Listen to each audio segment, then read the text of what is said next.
Hello there. In today's video, I will talk about the concepts of conservative forces, non-conservative forces, how do you check if the force is conservative or not, and based on that, how can you find the potential energy associated with the conservative force?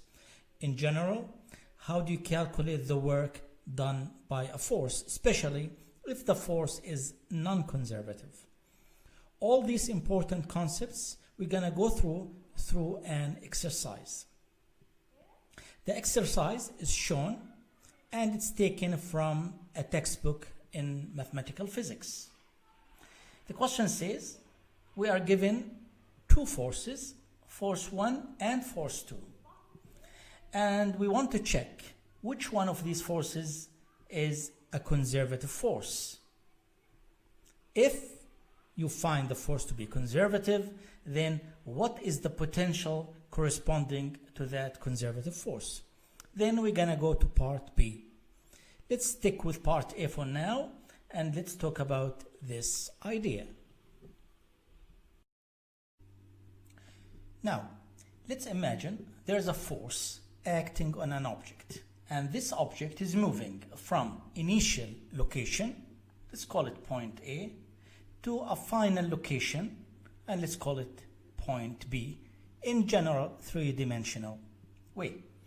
Now, the object is going to move between the 2 points along some specific line or path.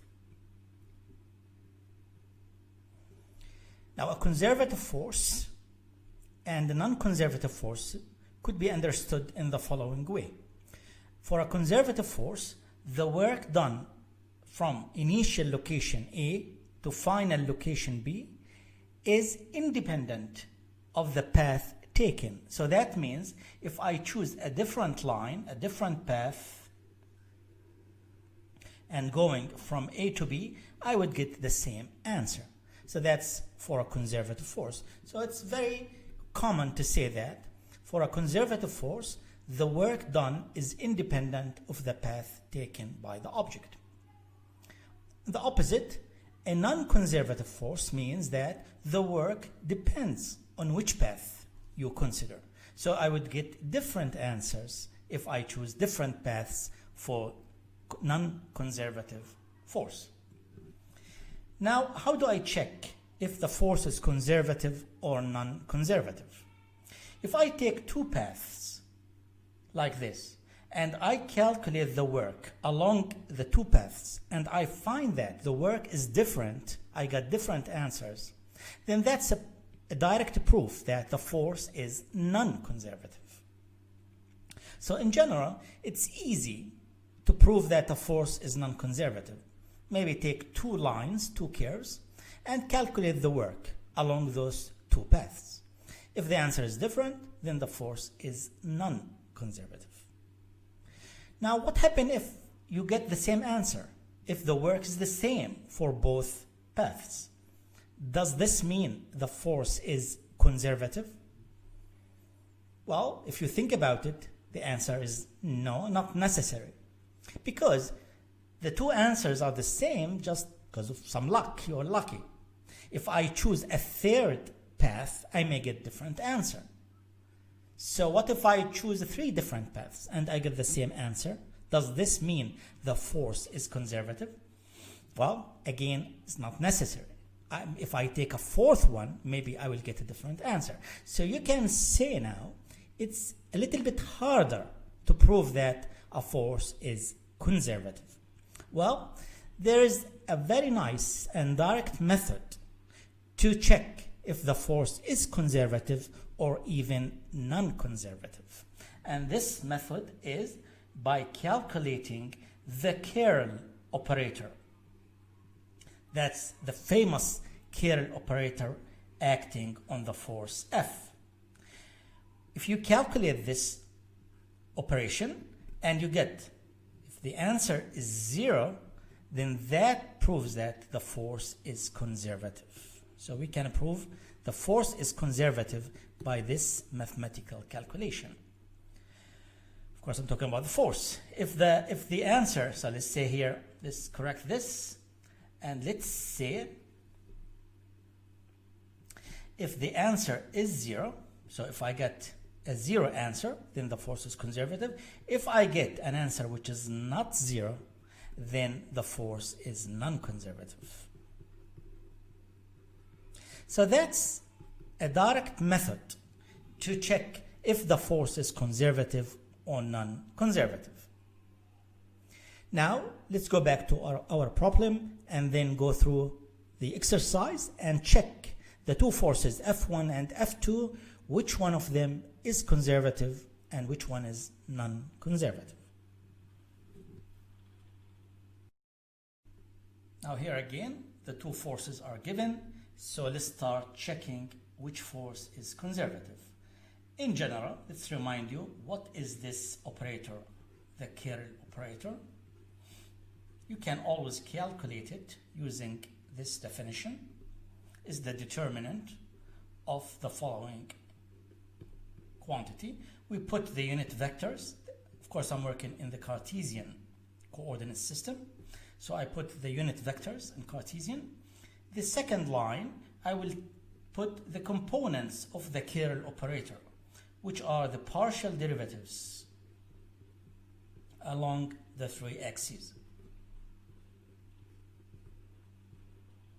Of course, needless to say that this line has no meaning by itself. It will acquire a meaning once we write the whole form and perform the calculation. So now the third line will be the components of the force. So now let's check the two forces we are given, and let's do the exercise for force 1. Now here in the third line, I'm going to put the components of the first force. So I got 2x negative 2yz minus y squared. Now let's start calculating this quantity, this vector. The answer is, I'm going to take first the x component of the answer.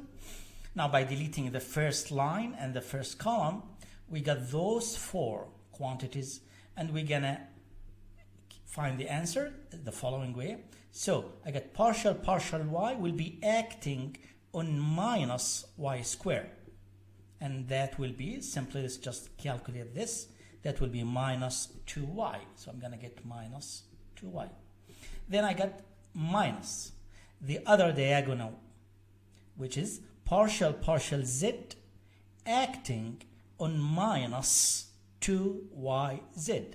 Now the partial differentiation will act only on z, and so the answer will be minus, again, 2y. With this minus, it will be plus 2y. So that's what I got for the x component. Now, for the y component, it's minus j unit vector according to the definition of the determinant. Now, I'm going to imagine that I delete the first line and the second column. I'm going to get now the four remaining items, again diagonal.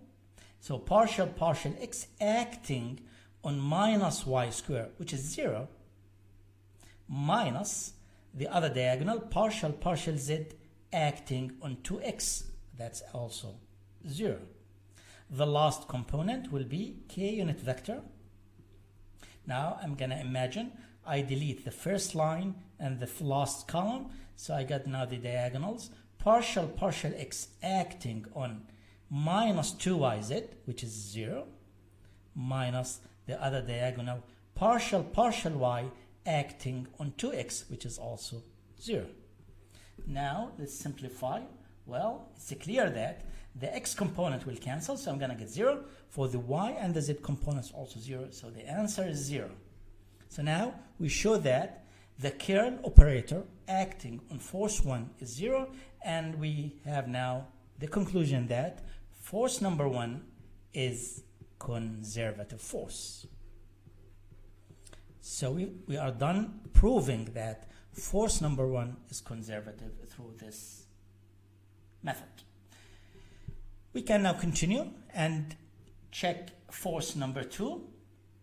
I will leave that to you to show that the answer is force number 2 is non-conservative. So the method is, again, try to apply the curl operator acting on force number 2.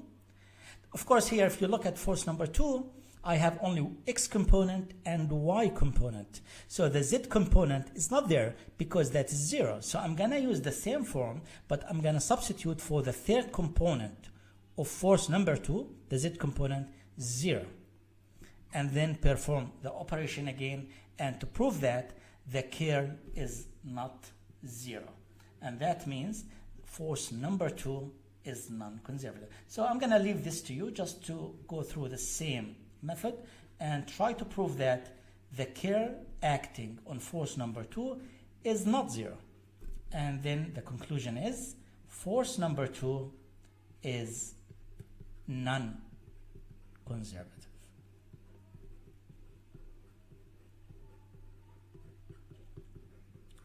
Okay, so we are done with the proving that which force is conservative and which is not.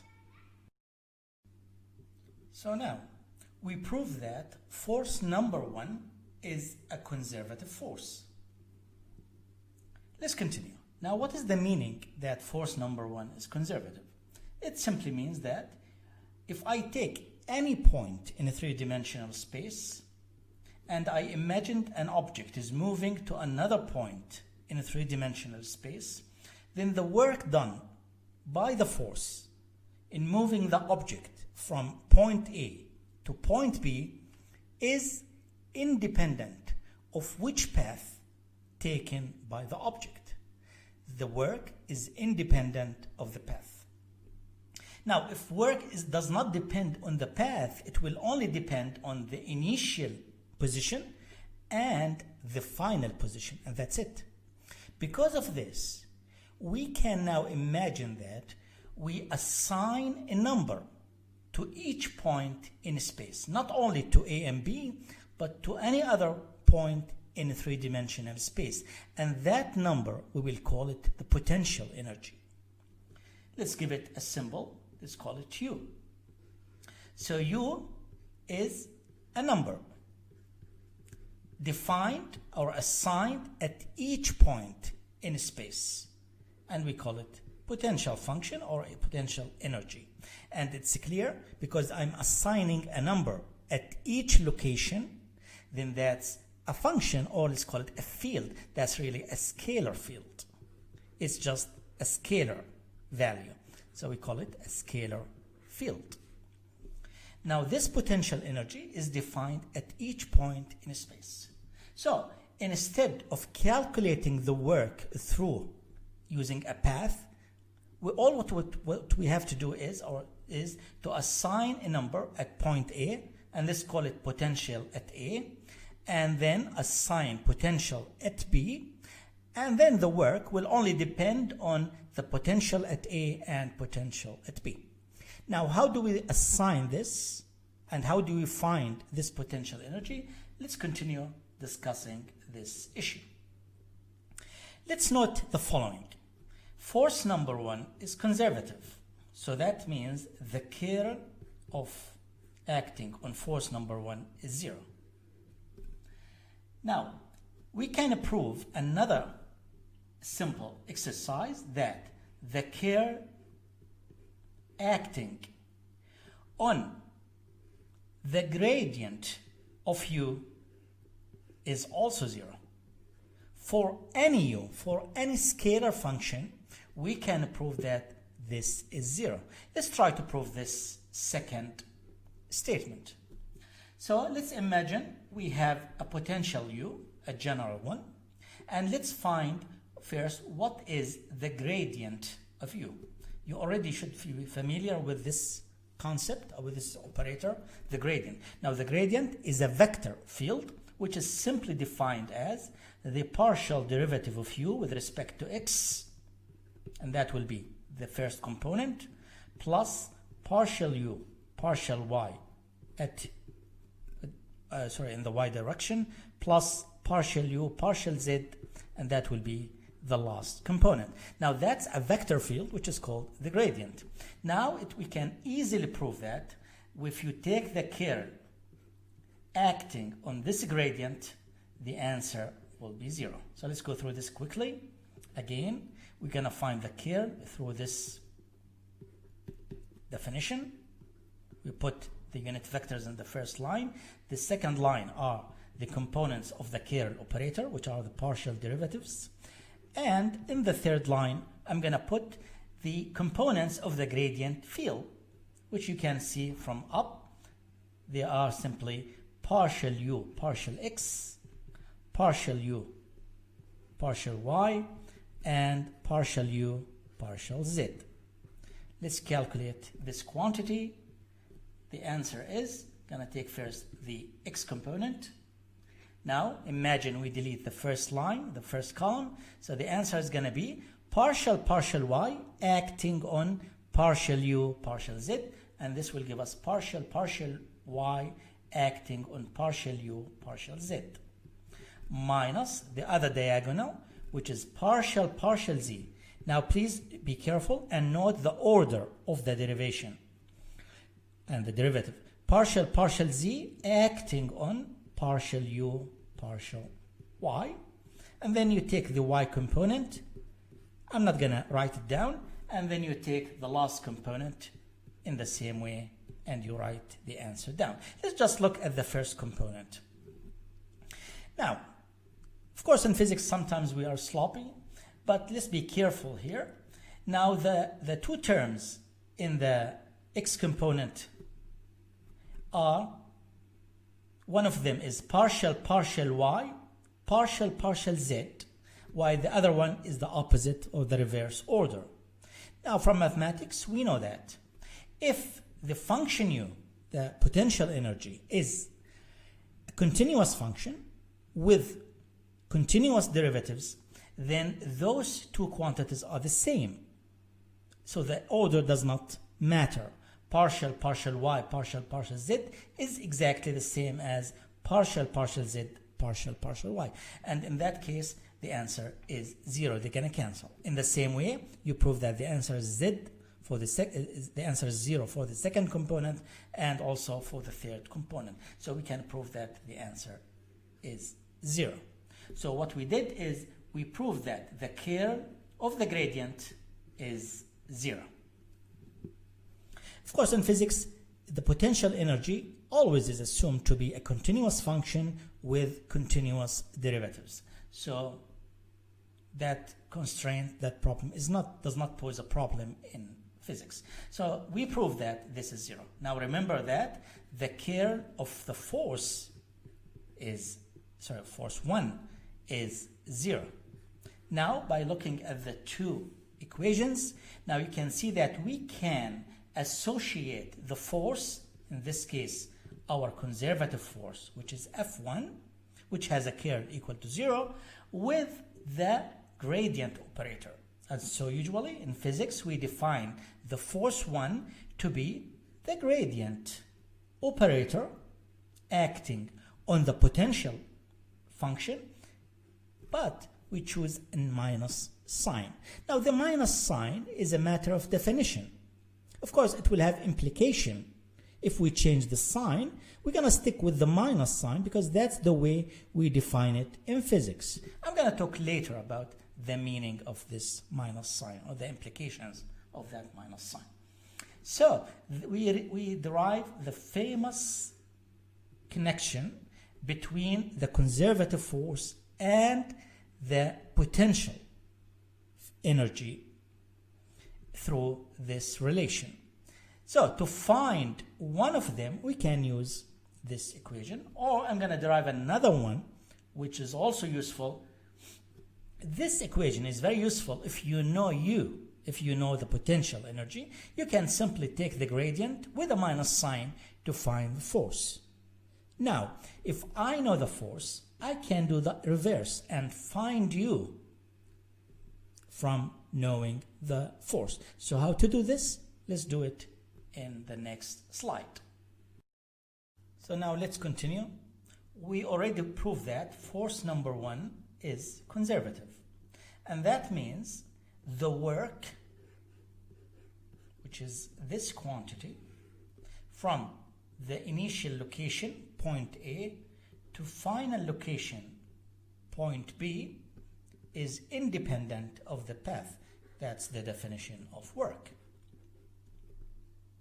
Now, we already know that this force can be written as the gradient of the potential energy with a chosen minus sign. I can substitute for that and rewrite the work in the following way.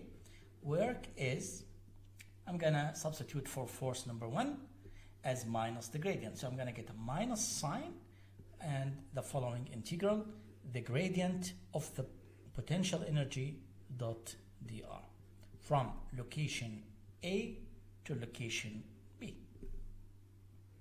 So that's work. Now, once you start learning about the gradient, you should notice this quantity here, which is very famous, and you're supposed to learn about it at the beginning of learning about the gradient. We know that, or we can prove that this is simply the change, the infinitesimal change in the potential energy, integrating over that. So that is simply du. Now, I don't have time to explain this, but that's elementary topic once you start learning about the gradient operator.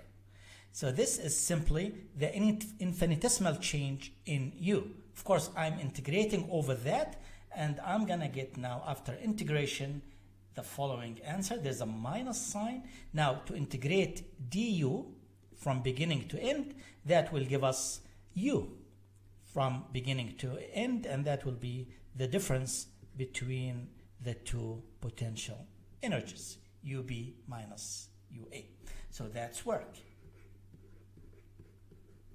So what does this equation say is that because the force is conservative, you really do not need to do the calculation of integration to calculate the work. All what you have to do is to know what is the potential energy at point A and at point B, and then find the difference, ub minus ua with a minus sign, and that will be the work done by the conservative force. So that's again what we were saying at the beginning, is that if the force is conservative, all what we have to do is to assign a number, which we call the potential energy, at each point in space. Once we assign that number, so we can calculate the work easily through this definition, that work of the conservative force is minus the change in potential energy. Let me finish this part with saying the following.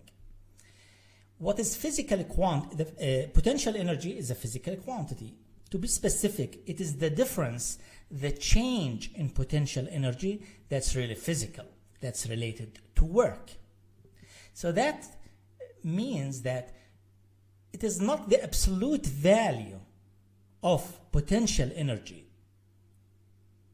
is physical, it's the difference, or say it's the relative potential energy between 2 points. So that's why sometimes, all the times, when we talk about potential energy, we always like to assign a point which we call the reference point, where we, for example, we set the potential to be 0, and then we measure the potential energy at any other point relative to that reference point. The reason is because according to the relation, the last one that we derive, what is important is the change in potential energy, and that's the physical quantity, not the absolute value of potential energy. I'm gonna stop the video here. I don't have time to go into part B because this part we spend too much time on it. So I'll promise you to do part B in another coming video. Thank you for watching. If you have any comments, please leave a comment down in the comment section. Thank you. I'll see you again.